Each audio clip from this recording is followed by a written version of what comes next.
बड़े सौभाग्य हैं जो ये बात सुनने की तुम्हारी इच्छा है, बड़े सौभाग्य हैं कि बात सुनने को मिल रही। उससे भी बड़ा सौभाग्यशाली जो बात समझ जाए। ये साधना से नहीं, ये समझ ठीक होनी बस। नष्टो मोहा स्मृति लब्धा, अभी जीवन मुक्त अवस्था की तरफ तुम्हारी रुचि बढ़ जाएगी यदि समझ लो। ये बिल्कुल नाटक है।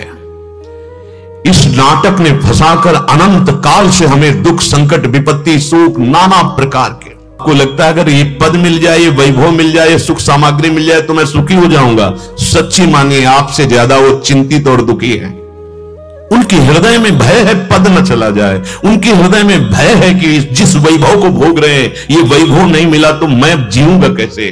बांध लेता है, हर विषय आसक्ति रूपी विष से बांध लेता है। बहुत सावधान। इसलिए शरीर मेरे उद्धार के लिए केवल मिला है, और अगर इसे भोगों में लगाकर मैं भोगता हूं तो फिर फंस गए। सच्ची मानिए हमारा कभी परिवर्तन नहीं होता है। हमारा सीधे शरीर पे हम आ जाते हैं। ये परिवर्तनशील है, बदल रहा है। जब से जन्म हुआ तब से अभी तक देख लो बदल गया। इतनी मूढ़ता छा रही कि बदलाव को बर्दाश्त नहीं कर पा रहे। अगर सफेद दाढ़ी बाल हो रहे तो उनमें कालिक पोत कर जवान होना चाहते हैं। दांत बिगड़ गए, नए दांत लगा लिए, आंख खराब हो रही, आंख लगा ली। थोड़ा तो ज्ञान करो। ठीक है, तुम्हारी दिनचर्या के लिए जो आवश्यक है वो कर लो, पर यह बोध रखो कि ये नष्ट होने वाला है। मुझे वो कर लेना चाहिए जो कभी पछतावे पे ना पहुंचावे।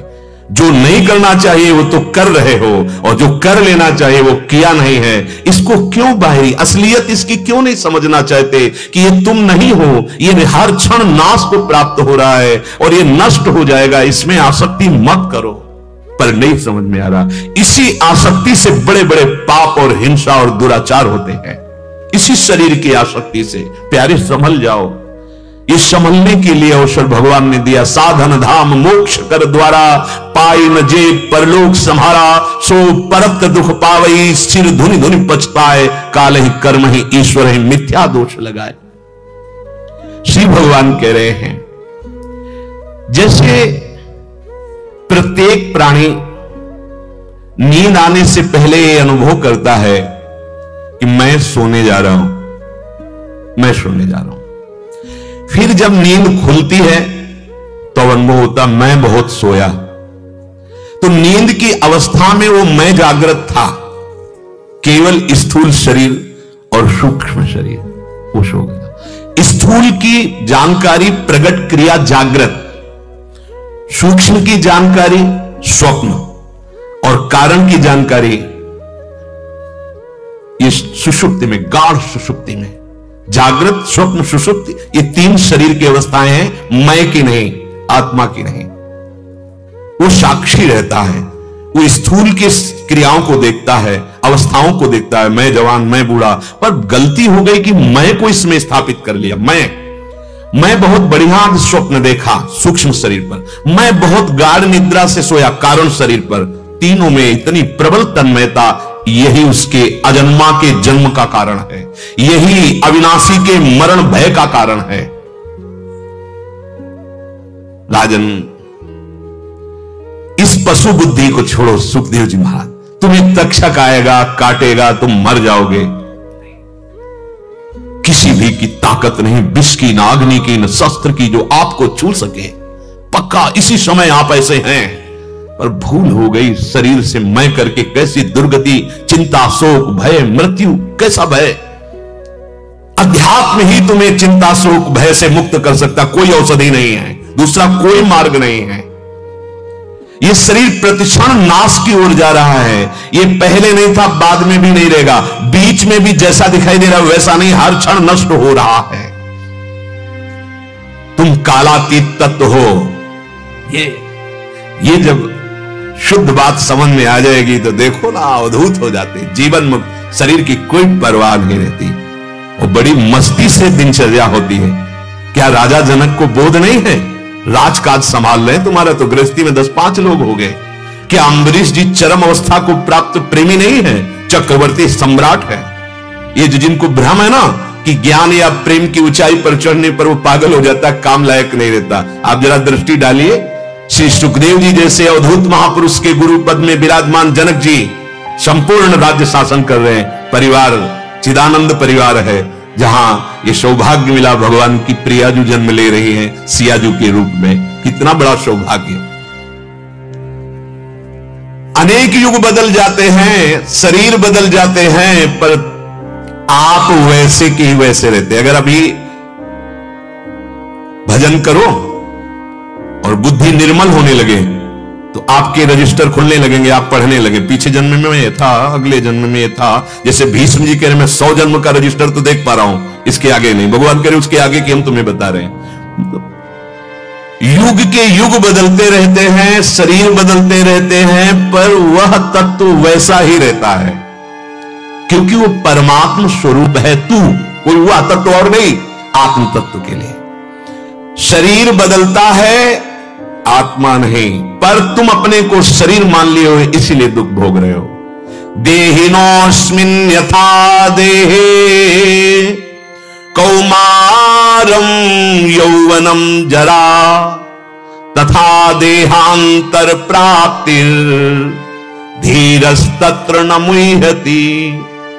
देहधारी के इस मनुष्य शरीर में जैसे बालकपन, जवानी, वृद्धावस्था होती है, बस ठीक ऐसे ही उसे दूसरे शरीर की प्राप्ति होती है। ये जो भयानक कष्ट है, कोई भी कल्पना करके भयभीत हो जाते हैं, मृत्यु की बात सुनकर भयभीत हो जाते हैं। तो बोले बाल्यावस्था, जवानी, इनके बदलने पे तो हमें कोई विशेष भय नहीं आया, पर मृत्यु शब्द से घबराहट पैदा हो जाती है। बोले तुम धीर नहीं हो, इसलिए मोहित हो जाते हो। धीर जिसे आत्म स्वरूप का ज्ञान हो गया है, वही धैर्यवान है। ऐसे धैर्य रोके नहीं रुकेगा। इंद्रियों का वेग, मन का वेग कितनी देर रोक पाओगे, कभी न कभी फिसला देगा। और अगर वास्तविक ज्ञान हो गया है, फिर नहीं, फिर कोई नहीं। स्वात्मारामम विषय मृग तृष्णाम भ्रमेति। आत्माराम पुरुष कभी विषय मृग तृष्णा, मृग तृष्णा जैसे प्रातःकालीन बेला पर सूर्य की किरणें बालू पर रेत में पड़ती तो ऐसा लगता है निर्मल जल भरा है। ये खुद दृश्य देखा है, गंगा किनारे भ्रमण करते। मृग समझता है निर्मल जल है, भागता है प्यासा, पर उससे जल नहीं मिलता, क्योंकि जल दूसरी दिशा में है। वो रेत में जल का भास हो रहा है, उसमें भागता है। ऐसे ही जो आत्म सुख है उसका विस्मरण करके संसार में सुख है, ऐसे हम भागते चले जा रहे हैं, बहिर्मुख होकर भागते। सुख अंदर है, भाग बाहर रहे हैं, तो हम मोहित हो गए। बाहर के सुख समेटा, बाहर का वैभव समेटा, मरने की बात सुनते हैं तो लगता है सब छूट जाएगा, रिश्ता, नाता, वैभव, पद, सब। जहां जाना है उसका पता नहीं, मैं कौन हूं, कैसा हूं, कहां जाना है, कोई पता नहीं। यही भय तुम्हें सताता है। शरीरधारी के शरीर जब प्रकट होते हैं तो उसकी तदात्मता तत्काल प्रकट हो जाती है। जब तक जीवन मुक्त नहीं होगी तो ये चलता रहेगा।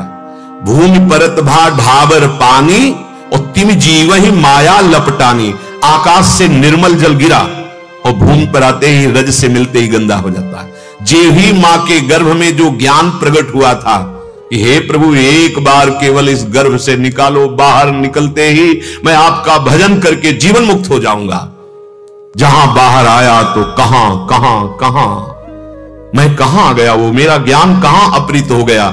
बस फिर ये तुम्हारे माताजी, तुम्हारे पिताजी, पर फिर संबंधों का ज्ञान, तुम इस कुल में पैदा हुए हो, तुम्हारा ये कर्तव्य है। बस वो फिर उसमें रच पच गया, भूल गया मैं किस ले आया था, मेरा कार्य क्या था। शरीरधारी के शरीर में जैसे पहले बाल्यावस्था आती है, पता नहीं चलता कब परिवर्तन हो गया युवावस्था का। आज तक किसी ने तारीख नोट की कि आज इतने बजे से इतनी तिथि को मैं जवानी शुरू हो गई, पता नहीं चला। ऐसे वृद्धावस्था का पता नहीं चला कि इस तारीख से मेरी जवानी खत्म, मैं वृद्धावस्था को आ रहा हूं। तात्पर्य, जन्म से लेकर के शरीर की प्रतिपल अवस्था बदलती गई, परिवर्तन होता गया, तुम्हारी अवस्था शरीर का नाश होता गया, तुम नहीं जान पाए। ऐसे ही मृत्यु दशा आ जाएगी, तुम नहीं जान पाओगे। भूले हुए हो इस शरीर का जो कर्तव्य था भगवत प्राप्ति, इस शरीर से राग हटा देना, वो हटा नहीं पाए। प्रधान कर्तव्य नहीं कर, बोले कमा रहे हैं, खा रहे हैं, ब्याह है, बच्चों को पढ़ा लिखा रहे। आप ये साधारण धर्म का वर्णन कर रहे हैं, लेकिन आप असाधारण कार्य के लिए मनुष्य शरीर आपको मिला था, आप आए थे तत्व बोध करने के लिए, भगवत प्राप्ति के लिए। चाहे गृहस्थ धर्म में हो चाहे विरक्त धर्म में, दोनों का एक ही कर्तव्य है, भगवत तत्व का ज्ञान हो जाना, भगवत चरणारविंद में प्रेम हो जाना। शरीरधारी अर्थात आत्म तत्व, शरीर से मैं अलग हूं ऐसा समझ ही नहीं पाया, यही माया का भ्रम हो गया। यद्यपि मृषा छूटती कठिनाई, वो दृष्टा देख रहा है पर अपने को समझ नहीं पा रहा कि मैं दृष्टा हूं। वो अपने को यही दृश्य समझ रहा है, जो देखने में आता है उसे दृश्य कहते हैं। हम देख रहे हैं कि हम ये शरीर का बाल्यावस्था, जवानी, वृद्धावस्था, सामने वाले की मृत्यु अवस्था।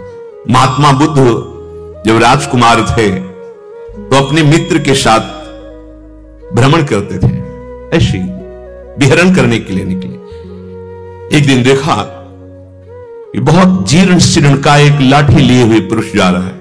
उनको ये क्या है? महलों में रहने वाले, ये क्या है? बोले राजकुमार, ये जो आपकी यौवन अवस्था है इसके बाद ये अवस्था आती है, ऐसी अवस्था इस शरीर की आती है। दूसरे दिन देखा एक शव जा रहा था, रुकवाया, ये क्या है? उनका उस अवस्था के बाद ये अवस्था आती है, तो हमारी भी आएगी। हां ये तो निश्चित है। फिर आखिरकार मैं हूं कौन? ये सब क्या है? रात्रि में भाग पड़े थे 9 शिशु, नवीन अवस्था की पत्नी, राजवैभव। बस जब भागे तो देखो दृढ़ निश्चय कितने जोर का, इहासने सुस्य तुम्हें शरीरम। अब पूज्यपाद उड़िया बाबा जी इसी श्लोक को सामने रखते थे और जर्जर देह हो गई थी महात्मा बुद्ध। उस वृक्ष के नीचे बैठकर दृढ़ निश्चय किया, जब तक आत्मबोध नहीं हो जाता, चाहे मांस गलित हो जाए, हड्डियां टूट जाए, प्राण निकल जाए, तब तक मैं नहीं उठूंगा।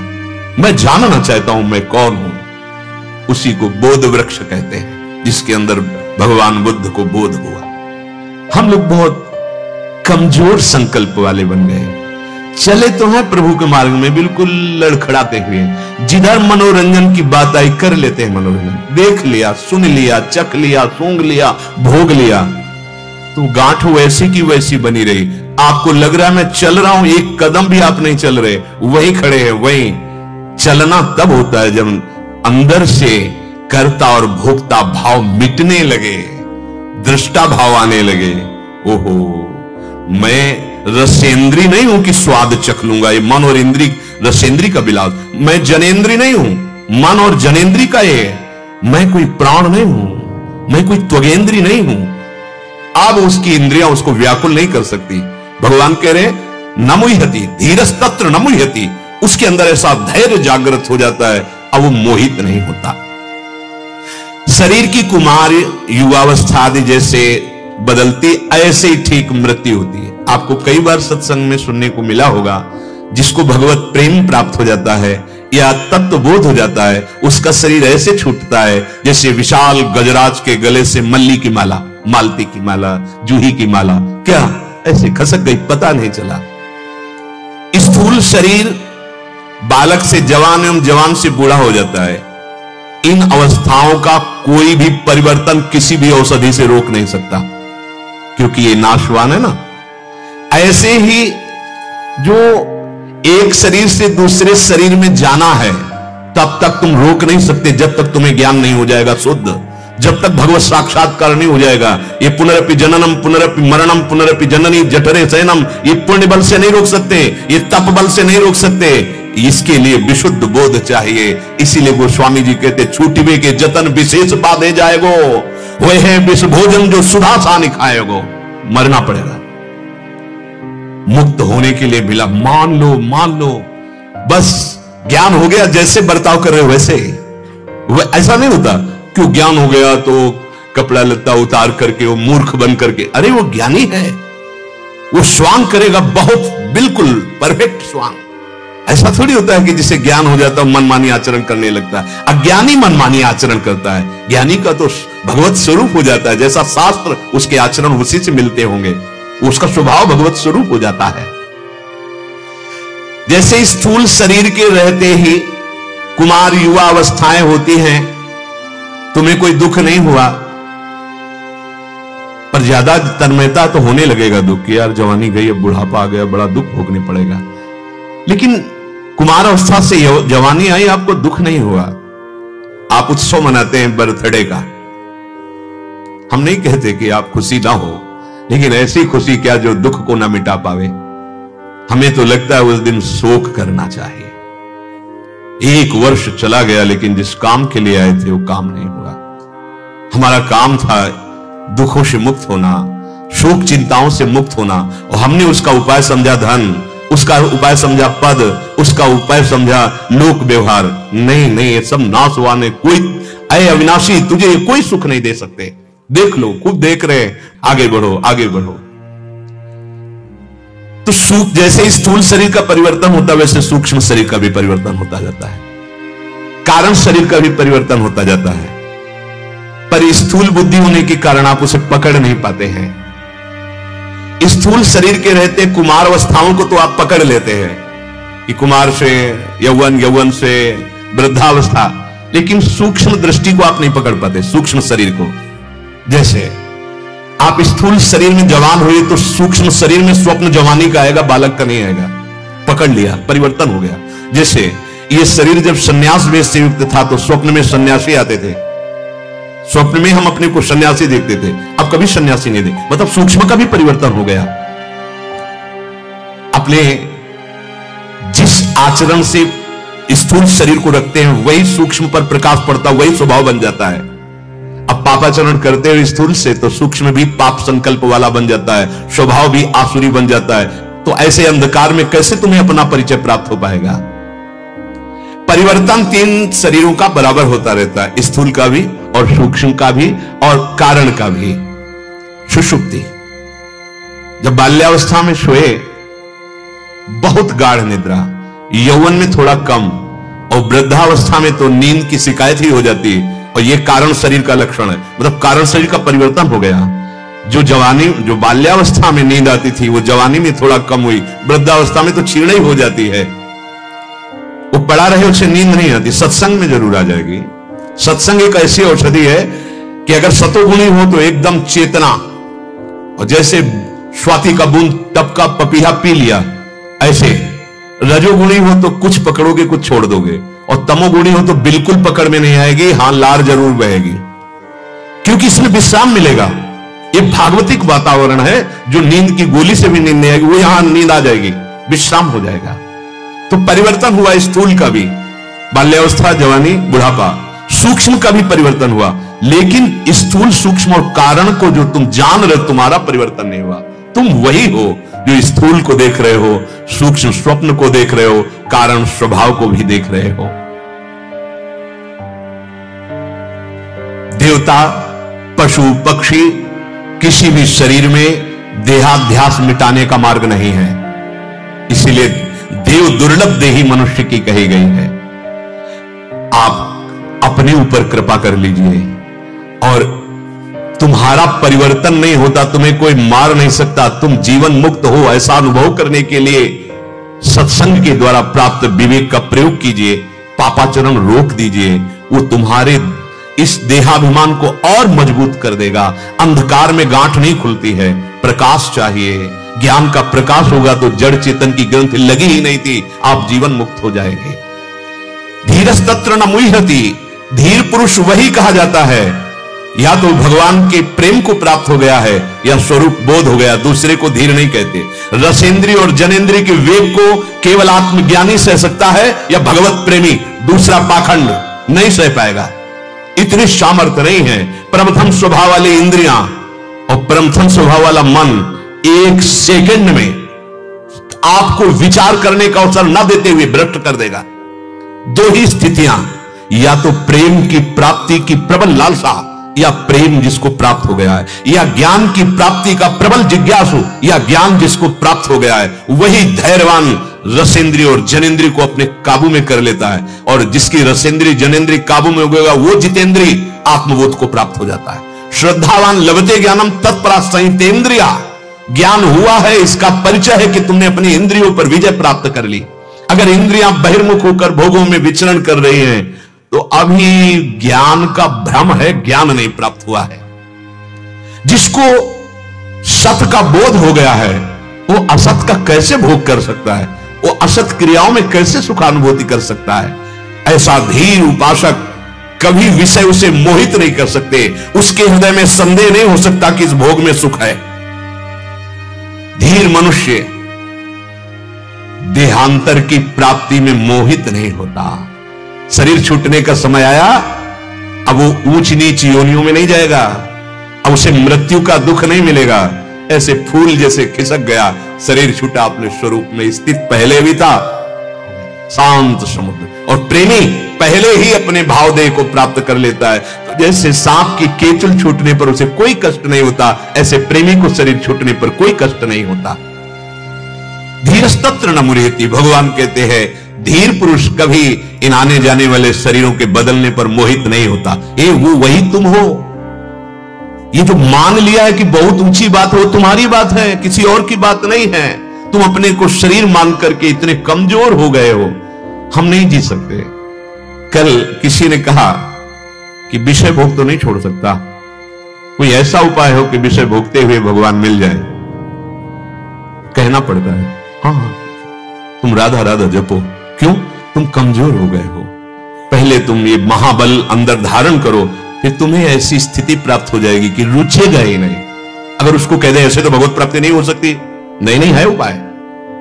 तुम विषय भोगों में लगे हो ना, ठीक है, उसे सुख मान रहे हो ना, ठीक है, डालो ये औषधि अपने हृदय में, राधा राधा राधा राधा। अब ये ज्ञान प्रकाश करेगी और फिर आप देख पाओगे कि आपको जलन पैदा होने लगेगी भोगों में। जलन नहीं, ग्लानि होने लगी, मैंने क्यों किया, नहीं इसमें सार वस्तु नहीं है, बस आ गए ऊंचाई पर, ये सार वस्तु नहीं है, मेरे से गलती हो गई, मैं कभी नहीं करूं। हम देखते हैं जो अच्छे उपासक हैं, देखते हैं कि उनको पश्चाताप होने लगता है, उनको लगता है कभी नहीं। जिन भोगों के लिए तुम पापाचरण करते हो, उन भोग के लिए वो दृढ़ता पूर्वक शपथ खाते हैं, मैं कभी नहीं भोगूंगा। ये क्या आ गया, अनंत जन्मों से इसी में फंसा हुआ जीव ये क्या बोल रहा है कि मुझे नहीं चाहिए, मैं नहीं करूंगा, मैं नहीं भोगूंगा। अंदर आने लगा, जीत गया। अनंत काल से माया ने परास्त कर रखा था, आज राधा नाम ने जिता दिया। उसके अंदर आने लगा, नहीं मुझे चाहिए, और जाहि न चाहे कबहु कछु, तुम सन सहज सने प्रकाशित हो गए, बसो निरंतर तासुर सुर राउर निज के। श्री भगवान कह रहे हैं संभलो, इस शरीर के भोगों में तुम फंसकर अपना नाश कर दिए हो, संभलो। मात्रा स्पर्शास्तु कौन्तेय शीतोष्ण सुख दुःखदाः आगमा पायिनो अनित्यास तास्तितिक्षस्व भारत। हे कुंती नंदन, इंद्रियों के विषय ये जड़ पदार्थ हैं, तुझ आत्म स्वरूप को एक कभी सुख नहीं दे सकते। आज तक किसी को मिला हो तो बताना। कल एक महानुभाव प्रश्न कर रहे थे, तो हमने पूछा भक्ति का परिणाम क्या आप मानते हैं, तो उनका विषय भोग, संसार की सुख सुविधाएं। गलत। भक्ति का परिणाम है ब्रह्मादिक के भोग सब विषम लागता है, असलियत आ जाती है। भक्ति का परिणाम है विषय भोग, निद्रा, हंसी, जगत प्रीति, बहुबात, ये अच्छा ही नहीं लगता। भक्ति का परिणाम है नहीं खान पान ते भावे है, नहीं कोमल वसन सुहावे है, सब विषय लगे ते खारा है, हरिम आशिक का मग न्यारा है। कैसी उल्टी बुद्धि हमारी हो गई, हम भक्ति का परिणाम समझते हैं विषय भोग, अनुकूलता, और भगवान यहां आदेश कर रहे हैं मात्रा स्पर्शास्तु कौन्तेय शीतोष्ण सुख दुःखदाः। मात्रा स्पर्श, मात्रा का मतलब होता है तौल नाप, जब कितनी मात्रा में आप ये दे रहे हैं, आप कितनी मात्रा में ये ले रहे हैं, तो मात्रा का मतलब होता है माप, अर्थात जिनसे हमें ज्ञान होता है। इंद्रियों से, मन से हमें भोगों का ज्ञान होता है। इंद्रिय और मन का संबोधन अंतःकरण चतुष्टय से पूरा हो जाता है, एक ही है। वो जब निश्चय करता है तो बुद्धि, संकल्प विकल्प करता है तो मन, चिंतन करता है तो चित्त, और क्रिया का कर्ता भोक्ता बनता है तो अहंकार। ये इंद्रिय और अंतःकरण ने आपको ठग लिया है। आप न करता है न भोगता है। बड़ा अमृतमय शब्द है। अब ये अपने लोगों ने आजकल भक्ति का स्वरूप केवल इतना समझ लिया, अगरबत्ती लगा दिया, दीपक जला दिया, भोग लगा दिया। आनंद जो परमानंद, विज्ञानानंद, प्रेमानंद है, उसका अनुभव करने के लिए भक्ति है भाई। ये ज्ञान उसका अनुभव करने के लिए, वो तुम्हारा स्वरूप है, वो तुम हो। तुम अपने को भूल कर, देह मानकर विषयों में अनंत जन्म व्यतीत हो गए, तुम सुखी नहीं हुए, नहीं होगे। विश्वास मान लीजिए, ये माया का भ्रम है। ये जब तक भ्रम नहीं जाएगा तब तक तुम सुखी नहीं हो सकते। चिंता, शोक, भय, मृत्यु ये बार बार हमको सताते रहेंगे। भगवान आदेश कर रहे हैं, मात्रा स्पर्शाः, अर्थात मन जो 5 ज्ञानेंद्रियों के साथ 5 कर्मेंद्रियों से भोग क्रियाएं कर रहा है, तुम्हें कभी सुख नहीं मिलेगा। देख लो, सब बैठे हो, बस केवल लालच ही लालच है, आसक्ति ही आसक्ति है। ऐसा लगता है इस बार नहीं तो इस बार तो सुख का अनुभव हो ही जाएगा। नहीं होगा। इंद्रिय और अंतःकरण जो तुम्हें ज्ञान दिला रहे हैं, विषय भोग में सुख है, अनुकूलता प्रतिकूलता को जो ज्ञान दिला रहे हैं, धोखा है। धोखा तुम्हारे साथ, तुम्हारे ही धोखे में फंस रहे हो। तुम तुम्हारे ही अपने ही धोखे में फंस रहे हो, अपने ही जाल में तुम नष्ट हो रहे हो। तुमने अंतःकरण में मैं आरोपित कर दिया, शरीर में मैं आरोपित कर दिया, इंद्रियों में मैं आरोपित कर, मैं ये देख रहा हूं, मैं ये सूंघ रहा हूं, मैं ये भोग रहा हूं, मैं ये खा रहा हूं। मर गए, पक्का मर गए। अब तुम्हें मृत्यु से कोई नहीं बचा सकता। तुम्हें मृत्यु रूपी भयानक दुख भोगना पड़ेगा, फिर जन्म, फिर मरण। समझो इस विषय को। भगवान आदेश कर, मात्रा स्पर्शास्तु कौन्तेय शीतोष्ण सुख दुखदा। केवल पदार्थ, उनका भोग, ये तुम्हारा सुख है? अरे प्राण इंद्रियां ये ठग रहे हैं तुम्हें। तुम स्वयं अपने को ठगा रहे हो। यहां से जब शरीर छूटता है तो केवल भोगा शक्ति और जो पाप कर्म किए या पुण्य कर्म किए वही साथ, सूक्ष्म स्थूल तो यही रह जाता है। सूक्ष्म शरीर, कारण शरीर, तुम्हारे कर्म, फिर अगला जन्म निश्चित। रोको रोको, इस मृत्यु की परंपरा को रोक दो। आखिरी मृत्यु होनी चाहिए। मान लीजिए महासुख है, धाम का सुख लीजिए, स्वरूप का सुख लीजिए, चिदानंद सुख में आइए। तुम चिदानंद भगवान के अंश हो, तुम शरीर नहीं हो, पक्का। थोड़ा तो आप अब जागृत होइए। मोह निशा सब सो अनिहारा, देखे स्वपन अनेक प्रकारा, यही जग जामिनी जागे जोगी। तुम योग प्राप्त कर लोगे, कोई कठिन नहीं है योग प्राप्त करना। केवल राधा राधा राधा राधा, सब ज्ञान ना आ जाए तो मुझे बता देना। भगवान कह रहे हैं, तेषाम सतत युक्तानाम भजताम प्रीति पूर्वकम। ये राधा नाम प्रीति का नाम है। श्री कृष्ण के हृदय का मूर्तिमान प्रेम ही राधा नाम है। भगवान कह रहे हैं, यदि सतत प्रीति पूर्वक मेरा स्मरण करोगे, दोनों का हो गया।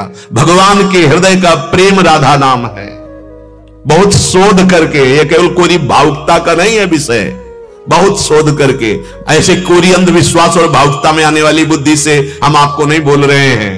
ये श्री कृष्ण का प्रेम है राधा नाम। भगवान कह रहे, तेषाम सतत युक्तानाम भजताम प्रीति पूर्वकम। अगर प्रेम पूर्वक आप जप रहे हो, भगवान कह रहे मैं बुद्धि का योग प्रदान करूंगा। मैं, जब वो हमें योगी बना देंगे तो कौन हमें भोगी बना सकता है? हमारा केवल एक कार्य है, तुम ना जा समझो कि शरीर हो कि आत्मा हो, आप जप के तो देखो, अभी सब जागृत हो जाएगा। और सुन लो, दिमाग में डाल लो कि आगे का मार्ग ये है। पदार्थों से हमारा संबंध हो गया है बहुत जोर का। यह स्वीकृति अहम में बैठ गई है। जैसे पति पधार गया, 20 वर्ष हो गए, लेकिन वो स्मृति, वो स्वीकृति मैं वैधव्य को प्राप्त हो गई। मेरा पति गया, वो उसको खाए जा रही है। अगर सत्य से चलती है बहुत अंदर जलन होता है, अगर असत स्वीकार कर लेती है तो जलन का ज्वाला रूप हो जाता है। समझो, वो खुद सच्चिदानंद है, वो स्त्री नहीं है, पर उसने मान लिया और ऐसा जोर से संबंध स्थापित किया, पूरे जीवन चलता रहता है और उसी स्मृति में नए जन्म का निर्माण हो जाता है। पदार्थों का संबंध बना रहता, पदार्थ नष्ट होते रहते हैं। भगवान कह रहे हैं शीतोष्ण सुख दुखदा, शीत शीतलता, उष्ण गर्मी, क्षमता नहीं रह गई शरीरों की, है नहीं रह गई पूरे जीवन भर। इसी बात का अनुभव करता है उपासक, तब ये भाव स्वरूप बोध होता है। गर्मी सर्दी इसका सीधे प्रकृति का वार रहना, सीधे। अब गर्मी और सर्दी का दूसरा विभाव है, प्रतिकूलता में जलन होती है, अनुकूलता में शीतलता का अनुभव होता है। हर्ष और शोक, अनुकूलता प्रतिकूलता, सुख और दुख, ये सब शीत और उष्ण के अंदर अंतर आ जाते हैं। उपासक को इतना सहनशील बनना है, तभी आप अपने स्वरूप की यात्रा कर पाएंगे कि ये जितने भोग हैं इनमें जो मुझे प्रिय लगते हैं उनमें शीतलता, हर्ष, सुख, अनुकूलता लगती है, और जो अप्रिय होते हैं, वस्तु, व्यक्ति, स्थान, घटना, उनसे हमारा द्वेष हो जाता है, प्रतिकूलता हो जाती है, दुख मिलता है। इसी विषमता को जीतने के लिए उपासना का मार्ग है, अध्यात्म मार्ग है। भगवान कह रहे हैं सुख दुख से ऊपर उठो। कैसे उठे? सह जाओ। तास्ति तितिक्षस्व भारत। भगवान ने यह नहीं कहा कि जो तुम्हें बुरा कहे, जो तुम्हें अपमानित करे, जो तुम्हें प्रतिकूल भाषे उसको नष्ट कर दो, ऐसा नहीं कहा भगवान ने। जो अनुकूल हो, जो तुम्हें सम्मान करे, उसे गले लगा लो, ऐसा भी नहीं कहा। दोनों की बात कही है। आगमा पाइनो, ये आने जाने वाले हैं। कौन?